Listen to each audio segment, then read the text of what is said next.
Ideagen TV, powered by Azure. We're so excited today to have with us Esteban Olivares from Summer Discovery.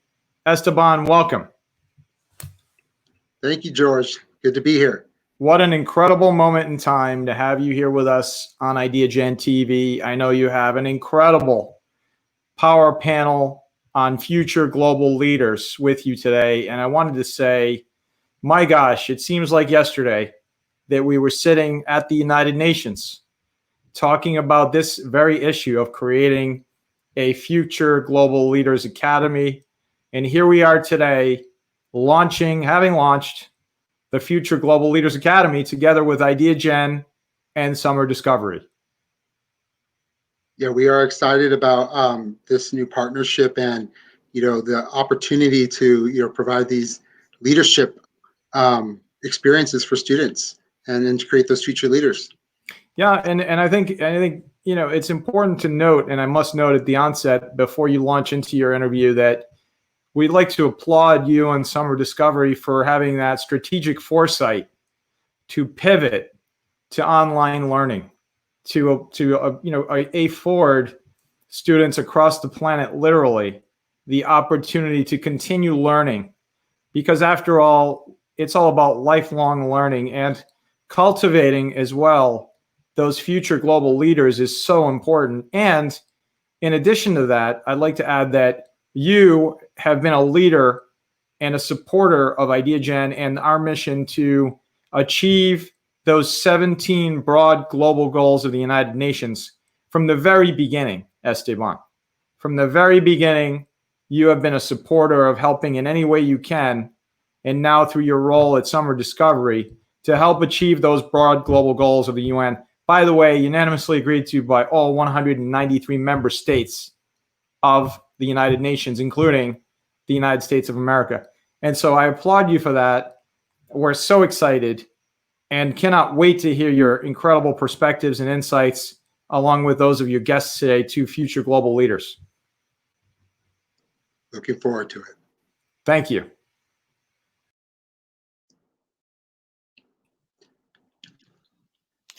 So today, for the summit, we have Jackie O'Hara, a student at UC Berkeley, and Vasiliki Argeroplos, a student at Vanderbilt.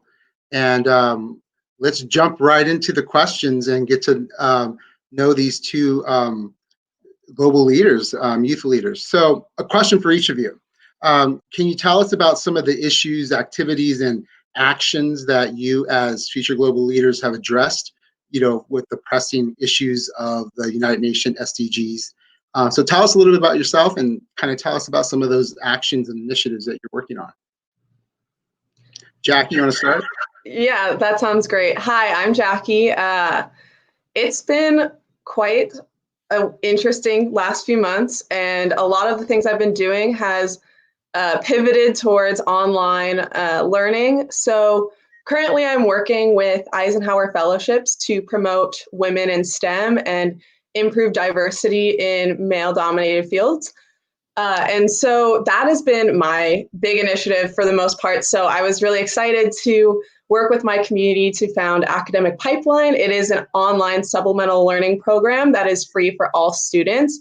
We're even collecting donations so we can help low-income students with technological deficiencies. And so that has been our biggest shift so far during this pandemic. But in terms of just what we've all been doing is not only online supplemental learning, but also with my work at Berkeley, we've been working to support women who have been financially burdened over the pandemic by providing free menstrual products and sanitary products for them. So their burden doesn't have to, choose between menstrual products and food on the table for them or their loved ones. And so those are kind of some of the things we've been working on right now. And I'm super excited to continue those goals. And those are really big pillars for the UN, right? Which is gender equity, sanitation initiatives, as well as, academic and educational opportunity. Well, that's wonderful to hear. Sounds perfect. So as Jackie said, I also have been involved with education technology during this period of COVID. So I actually decided to hop on board and help out a startup in the ed tech field that actually originally started doing blended learning in Korea. And now they're actually trying to pivot and trying to make the charter school system a lot more accessible and able to have that blended learning path moving forward in the future, which, education as we know it is going to be completely changed. COVID's going to be a catalyst for a lot of, education technology startups and different businesses and avenues. And another thing I'm doing, I actually started my own nonprofit a little bit back in the day. And what we do is we take old and used cell phones and recycle them for money. And then with that money, we buy orphans and foster home children toys. But we decided to do a bit of a pivot during COVID, and we're actually helping with sanitation in New York. We're actually producing masks and sending them out in mass quantities out to New York to help them out with everything that's going on now. So definitely pressing times, and it's making us think about how this is going to change our life drastically. Wow. Both of you are just doing some amazing things, empowering women, sanitation, education, all very important things in upholding the SDGs and meeting those goals by 2030. So when we're talking about youth, and it seems that both of you are working with youth as well, what are some of the concerns that need to be addressed in achieving the SDGs, specifically with respect to global innovation, but also other relevant goals and addressing youth? Yeah, I could take this one since I was second last time and just switch off. But couple things that I've noticed is, on the education piece, I think accessibility with online learning is going to be something that we really need to conquer.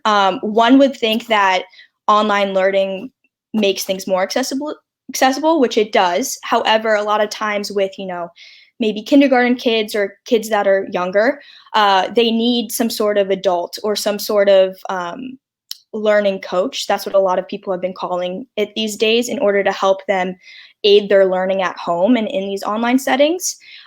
So if we can figure out somehow how to kind of remove that aspect of it, I think it would be a lot more accessible, because not everyone has that older member, that parent that can help them actually achieve online learning to its full capacity.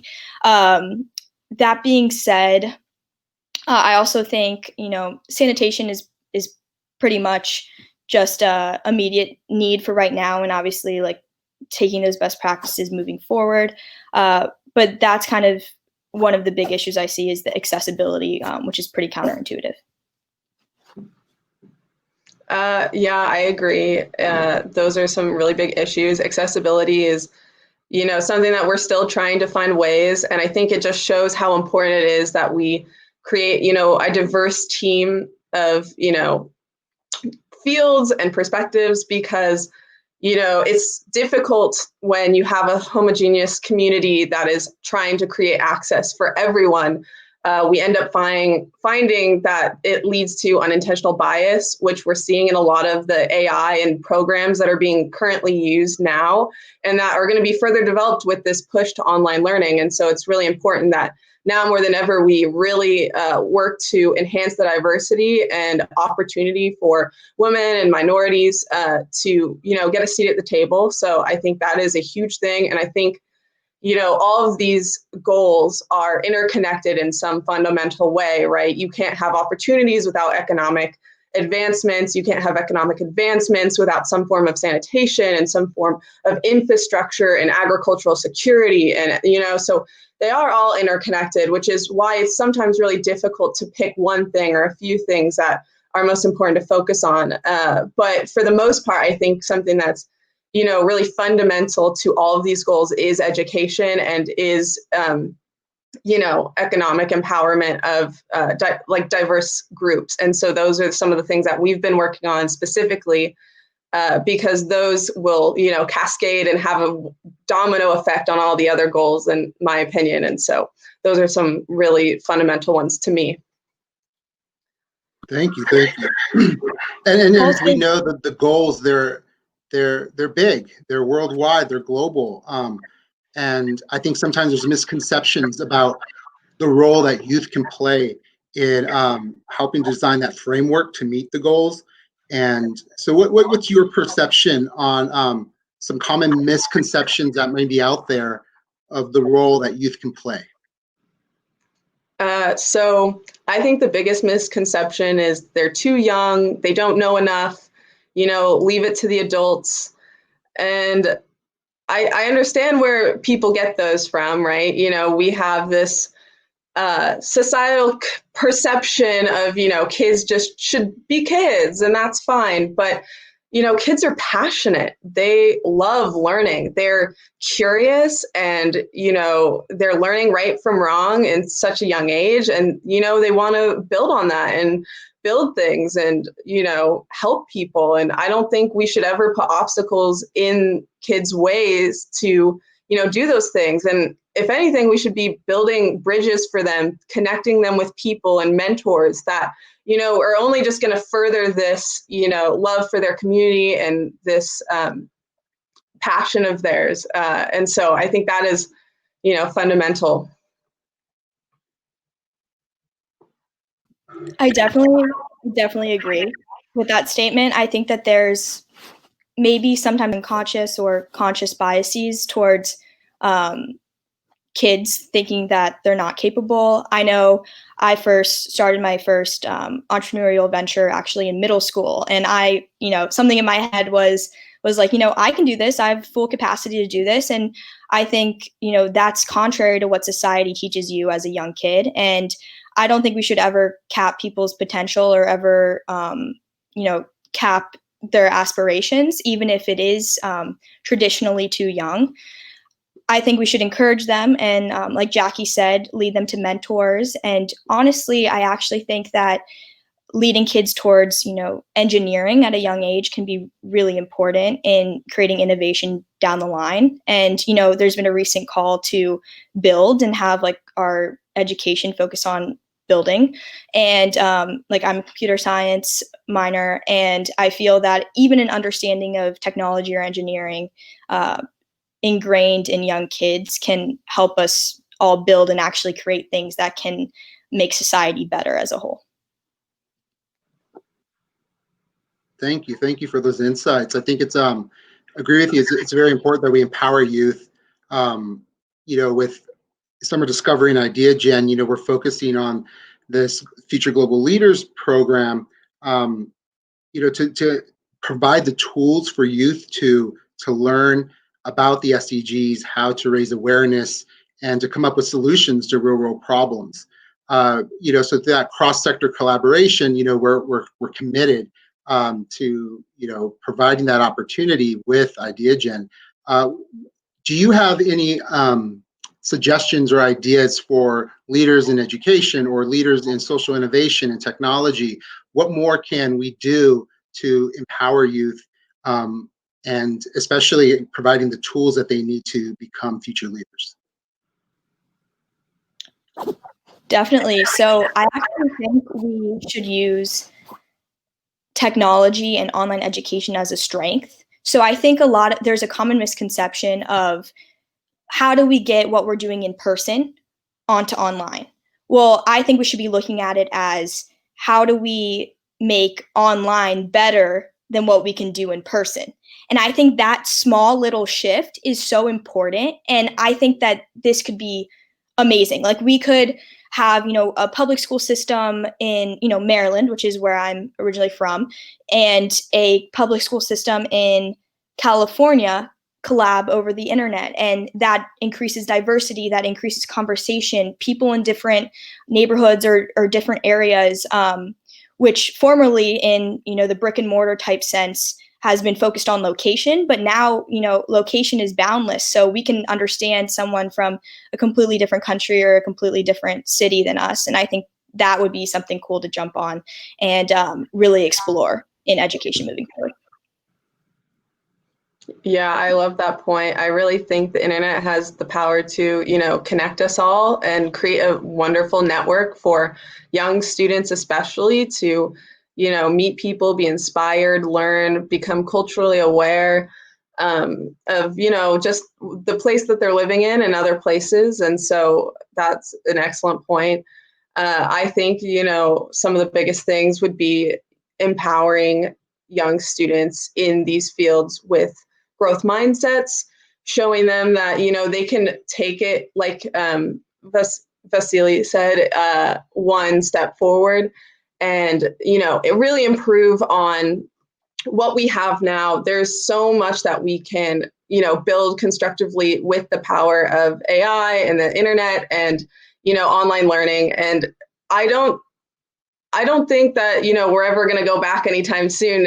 I think we have so many people that are working to implement wonderful programs that are really going to enhance learning, allow students to learn at their own pace, which I think is something that brick and mortar schools have been struggling to promote ever since, time began. So it's going to be really interesting to see how educators are going to shift in this time, as opposed to, coming back. I think, online learning is going to be really, really interesting in the future, and I'm excited to see where it goes from here. Totally agree with both of your statements. I think the online learning and kind of video conferencing with professors, or working on a group project with somebody from Asia and somebody from South America who's working with a student on the East Coast in the US. Those are just amazing opportunities that we're just not always able to do in the brick and mortar. And it's real time, and we're looking at solving real world problems, and we can use technology to kind of level that playing field, but at the same time, encourage instructors and educators to do some dynamic learning and using that technology to provide those dynamic experiences. Definitely, as we are looking at what needs to be addressed. Is there anything that you think we're kind of leaving out of the discussion when it comes to innovation and youth? I can name a few. I think, socioeconomic disparity means that, the people leading this education and, online and drive, right, all the programs and different measures, right, that we're implementing is made by people who, is not as diverse as we would like to see. And I think, that has a lot to do with the economic situation of our country, how spread out it is, as well as, gender equity issues, right, where we see very few women in STEM fields, especially in coding and computer science, and the fields that are really taking off right now and are going to be really fundamental to the future of, how online learning is going to be and how all of these, internet programs are going to start coming about. And so really empowering these people to get a seat at the table, become, change makers, and, really get the whole of our country and, our world a voice, and equally, equitably, accessibly involved in this transition that we're all experiencing during this pandemic is so important. I just cannot understate it. Really bringing out how we as a community can empower one another through AI and internet, right? Like, we have so much power to share here, right? It's not about slicing the pie, it's about making the pie bigger. And we have that opportunity here right now. This internet is such a way to level out disparities across the field if we do it right, and if we, pay attention to these things. And so that is something that, we really do have to be mindful of. We have to be mindful of who's running these programs, who's creating these programs. Are they ethically sound? Is the data they're using sourced ethically with consent? Do people understand what's going on when their data is being used and analyzed and turned into code? Things like that are just so, so important. And I really want to see how it goes in the future. Yeah, I agree with everything Jackie just said. But to continue on, I actually think that something, a really big problem that I've seen recently is that society, or just in general, is society puts people into boxes.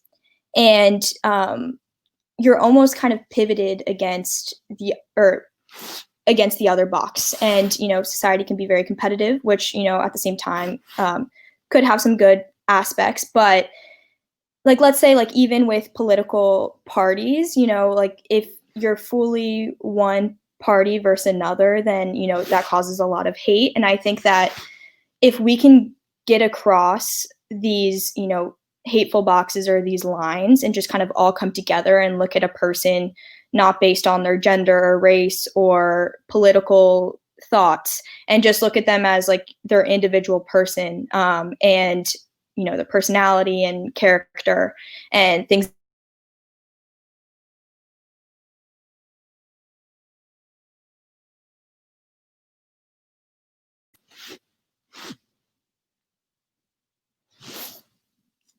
So I definitely agree that it's going to be a great equalizer, um, providing these online learning opportunities, and really how we choose to use that technology is going to be very important. For one of the experiences in the Summer Discovery Online program, where students enrolled in the Ideagen Future Global Leaders Academy, they'll also be able to engage in some outside activities. And one speaker series that we're excited about is the future of work, and we want to bring in folks from technology and tech to talk about what impacts AI, machine learning will have on the future of work, regardless of what field you're in. So I think you're hitting the vein, and definitely we're excited about things this summer. So as students are kind of thinking about what do I do for summer, and maybe they're looking at the Ideagen Future Global Leaders Academy website, and they find out that they can learn about the SDGs, they can raise awareness, they can get the tools to develop their own action plans. What words of advice do you have for those future leaders who are they haven't done an action in the past, or they haven't done an awareness campaign? They're going to learn those skills in the academy. Do you have any words of advice for them?